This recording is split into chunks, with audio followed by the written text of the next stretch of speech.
Govardhana trust ಕಚೇರಿ ಮತ್ತು ಗೋ ಉತ್ಪನ್ನಗಳ ಮಾರಾಟ ಕೇಂದ್ರದ ಉದ್ಘಾಟನಾ ಸಮಾರಂಭವನ್ನು ಜೂನ್ 22ರ ಬೆಳಗ್ಗೆ 9 ಗಂಟೆಗೆ ಕೋಟೆ ಶ್ರೀ ಮಾರಿಕಾಂಬಾ ದೇವಸ್ಥಾನದ ಬಳಿ ಹಮ್ಮಿಕೊಳ್ಳಲಾಗಿದೆ ಎಂದು ಟ್ರಸ್ಟ್ನ ಖಜಾಂಚಿ ಎಸ್ಕೆ ಶೇಷಾಚಲ ತಿಳಿಸಿದ್ದಾರೆ.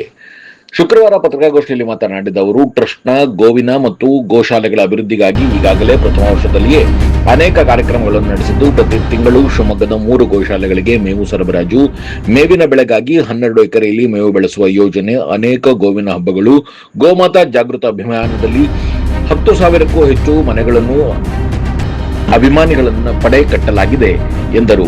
ಟ್ರಸ್ಟ್ ತನ್ನದೇ ಆದ ಕಚೇರಿಯನ್ನು ಆರಂಭಿಸುತ್ತಿದ್ದು, ಪ್ರಮುಖ ಗೋಶಾಲೆಗಳ ಉತ್ಪನ್ನಗಳನ್ನು ಖರೀದಿಸಿ ಇಲ್ಲಿ ಮಾರಾಟ ಮಾಡುವ ಯೋಜನೆಯು ಆರಂಭವಾಗಲಿದೆ. ಗೋವರ್ಧನ ಎಂಟರ್ಪ್ರೈಸಸ್ ಎಂಬ ನಾಮಾಂಕಿತದಲ್ಲಿ ಈ ಯೋಜನೆ ರೂಪುಗೊಂಡಿದೆ. ಪ್ರಸ್ತುತ 100ಕ್ಕೂ ಹೆಚ್ಚು ರೀತಿಯ ಗೋ ಉತ್ಪನ್ನಗಳನ್ನು ಉತ್ಪಾದನೆಯಾಗುತ್ತಿದೆ. ಇಲ್ಲಿ ಸಾರ್ವಜನಿಕರು ಸಹ ಇದನ್ನು ಸದುಪಯೋಗಪಡಿಸಿಕೊಳ್ಳಬಹುದು. ಮುಂಬರುವ ದಿನಗಳಲ್ಲಿ ಹತ್ತಿರದ ಸ್ಥಳಗಳಲ್ಲಿ ಸಿಗುವ ವ್ಯವಸ್ಥೆ ಮಾಡಲಾಗುತ್ತಿದೆ ಎಂದರು. ಪ್ರಸ್ತುತ ಈ ಕೇಂದ್ರದಲ್ಲಿ ಕನ್ನೇರಿ ಗೋಶಾಲೆ, ಯತ್ನಾಳ್ ಗೋಶಾಲೆ, ರಾಮಚಂದ್ರಾಪುರದ ಗೋಶಾಲೆ ಹಾಗೂ ಸುರಭಿ ಗೋಶಾಲೆಯ 30ಕ್ಕೂ ಹೆಚ್ಚು ವಿವಿಧ ರೀತಿಯ ಗೋ ಉತ್ಪನ್ನಗಳು ಸಿಗಲಿವೆ ಎಂದರು. ಕಚೇರಿ ಹಾಗೂ ಮಾರಾಟ ಕೇಂದ್ರದ ಉದ್ಘಾಟನಾ ಸಮಾರಂಭದ ಸಾನ್ನಿಧ್ಯವನ್ನು ಆಂಜನೇಯಗಿರಿ ಶಾಖಾಮಠದ ಶ್ರೀ ನಾದಮಯಾನಂದನಾಥ ಸ್ವಾಮೀಜಿ ವಹಿಸಲಿದ್ದು, ಟ್ರಸ್ಟ್ನ ಅಧ್ಯಕ್ಷ ಕೆಇ ಕಾಂತೇಶ್, ಖಜಾಂಚಿ ಎಸ್ಕೆ ಶೇಷಾಚಲ ಉಪಸ್ಥಿತರಿರಲಿದ್ದಾರೆ. ಅಧ್ಯಕ್ಷತೆಯನ್ನು ಟ್ರಸ್ಟ್ನ ಪೋಷಕರಾದ ಕೆಎಸ್ ಈಶ್ವರಪ್ಪ ವಹಿಸಲಿದ್ದಾರೆ. ಒಂದು ಸಣ್ಣ ಬ್ರೇಕ್ ನಂತರ ಶೇಷಾಚಲ ಏನು ಹೇಳಿದ್ರು ಕೇಳೋಣ ಬನ್ನಿ.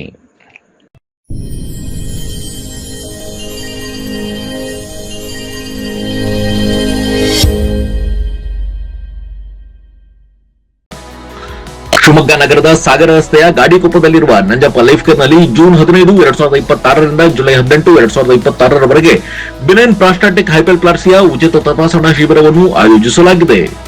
ಸೋಮವಾರದಿಂದ ಶನಿವಾರದವರೆಗೆ ಪ್ರತಿದಿನ ಬೆಳಗ್ಗೆ 10:30ರಿಂದ ಸಂಜೆ 3:30ರವರೆಗೆ ಈ ಶಿಬಿರ ನಡೆಯಲಿದೆ. 60 ವರ್ಷ ಮೇಲ್ಪಟ್ಟ ಹಿರಿಯರಲ್ಲಿ ಹೆಚ್ಚಾಗಿ ಕಂಡುಬರುವ ಪ್ರಾಸ್ಟೇಟ್ ಗ್ರಂಥಿ ಹಿಗ್ಗುವಿಕೆ ಸಮಸ್ಯೆಗೆ ಪ್ರಖ್ಯಾತ interventional radiologist doctor Nishita SH ಅವರು ಈ ಶಿಬಿರದಲ್ಲಿ ಉಚಿತ ಸಮಾಲೋಚನೆಯನ್ನು ನಡೆಸಲಿದ್ದಾರೆ. ಪದೇ ಪದೇ ಮೂತ್ರ ವಿಸರ್ಜನೆ, ಮೂತ್ರದ ವೇಳೆ ಉರಿ, ಮೂತ್ರದಲ್ಲಿ ರಕ್ತ ಹಾಗೂ ಕೆಳಹೊಟ್ಟ ನೋವಿನಂತಹ ಲಕ್ಷಣಗಳಿರುವವರು ಈ ಶಿಬಿರದ ಸದುಪಯೋಗವನ್ನು ಪಡೆದುಕೊಳ್ಳಬಹುದು. ಹೆಚ್ಚಿನ ಮಾಹಿತಿ ಹಾಗೂ ಅಪಾಯಿಂಟ್ಮೆಂಟ್ಗಾಗಿ ಸಂಪರ್ಕಿಸಿ Nanjappa life care, Gadikoppa, Shivamogga. Mobile ಸಂಖ್ಯೆ 8050616525.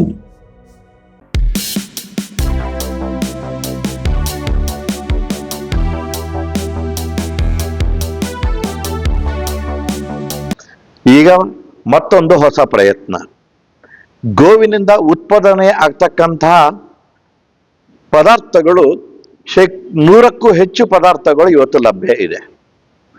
ಅದು ದಿನನಿತ್ಯ ಬಳಕೆಯ ವಸ್ತುಗಳಿಂದ ಹಿಡಿದು ಔಷಧಿಗೆ ಅನುಕೂಲವಾಗತಕ್ಕಂಥ ವಸ್ತುಗಳನ್ನು ಸೇರ್ಕೊಂಡಂತೆ ಇವತ್ತು ಗೋ ಉತ್ಪಾದನೆಗಳು ಮಾರ್ಕೆಟ್ ಅಲ್ಲಿ ಬರ್ತಾ ಇದೆ.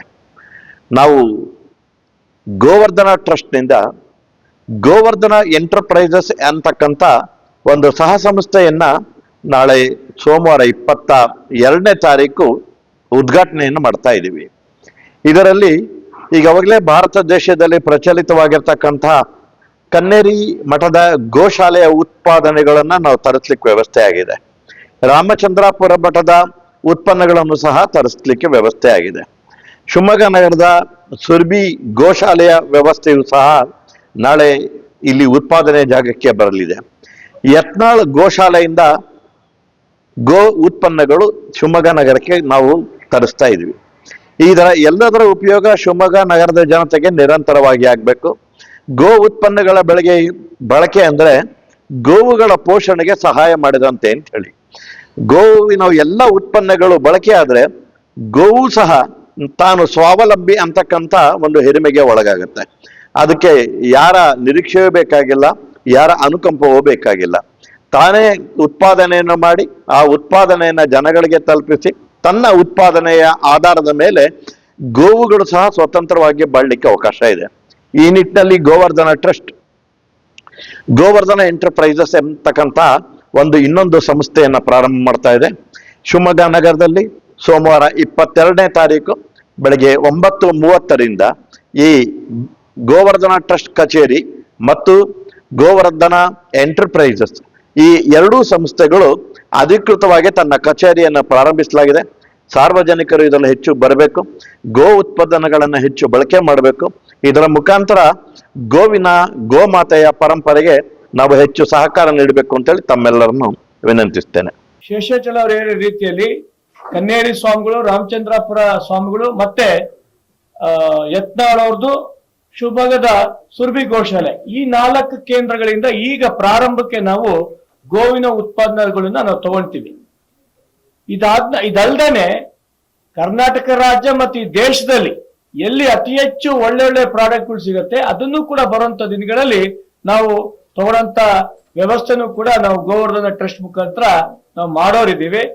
ಇದ್ರ ಜೊತೆಗೆ ಇದು ಎಲ್ಲದಕ್ಕೂ ಕೂಡ ಒಂದು ಕಚೇರಿ ಬೇಕು ಅಂತ ನಮ್ಮೆಲ್ಲ ಸದಸ್ಯರು ಕೇಳಿದಾಗ ಇದರ ಉದ್ಘಾಟನೆಯನ್ನ ನಮ್ಮೆಲ್ಲರಿಗೂ ಕೂಡ ದೈವಿ ಸ್ವರೂಪರಾದಂತ ಪರಮ ಪೂಜ್ಯ ಶ್ರೀ ನಾದಮಯಾನಂದ ಸ್ವಾಮೀಜಿಗಳು ನಾಡಿದ್ದು ಸೋಮವಾರ ಬೆಳಿಗ್ಗೆ 9:00 ಇದರ ಉದ್ಘಾಟನೆಗೆ ಅವರು ದಿವ್ಯ ಸಾನ್ನಿಧ್ಯ ವಹಿಸ್ತಾ ಇದ್ದಾರೆ.